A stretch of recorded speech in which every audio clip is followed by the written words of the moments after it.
Guys, আসসালামু আলাইকুম। দেখেন আমার আম্মুর হাতে আফিফে আমার ছোট ভাই এই যে লেখা শিখেছে, নার্সারিতে পড়ে ও। নেক্সট সময় তাকে হইতাছে। হ্যাঁ, তুমি তো সব কিছু পারো। দেখেন দেখেন গাইস, আমি কেমনে দেখি। এরপর এই যে আর এবিসিডি দেখেন, লেখা। সুন্দর করে কমেন্ট করে বলবেন আর লেখাটা কেমন হয়েছে। এরপর এই যে ক খ গ ঘ লিখছে। এই যে ও নার্সারিতে পড়ে, লিটল ডায়মন্ড ইংলিশ স্কুলে। গাইস দেখেন আমি কেমনে লেখা, আপনারাও শিখবেন। দেখেন এই দেখেন, প্রথমেই আমার জন্য দোয়া করবেন। এই যে আমি জানি যদি পাস করতে পারি। এই দেখেন কেমনে তো আপনারা পারবেন।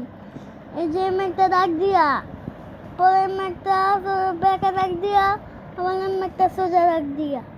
গাইস, আমার ছোট ভাইয়ের কালকে রেজাল্ট দিয়েছে।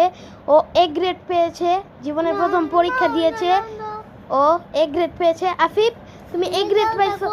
আর রেজাল্ট শিটটা স্কুলে জমা নিয়েছে, তাই জন্য দেখাতে পারলাম না। এমনিতে আমার ছোট ভাই মাশাআল্লাহ দিলে অনেক কিছু পারে।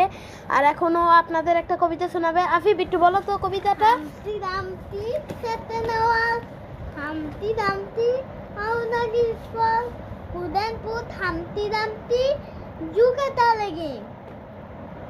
আরেকটা কবিতা শোনাবে আমার পন, কবিতার নাম। আফিফ, শোনাও তো, এটা একটা বাংলা কবিতা, বলো তো।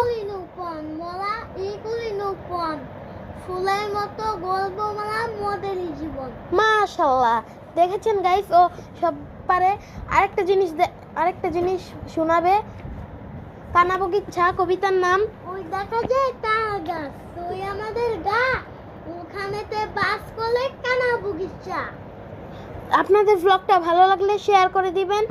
আল্লাহ হাফেজ।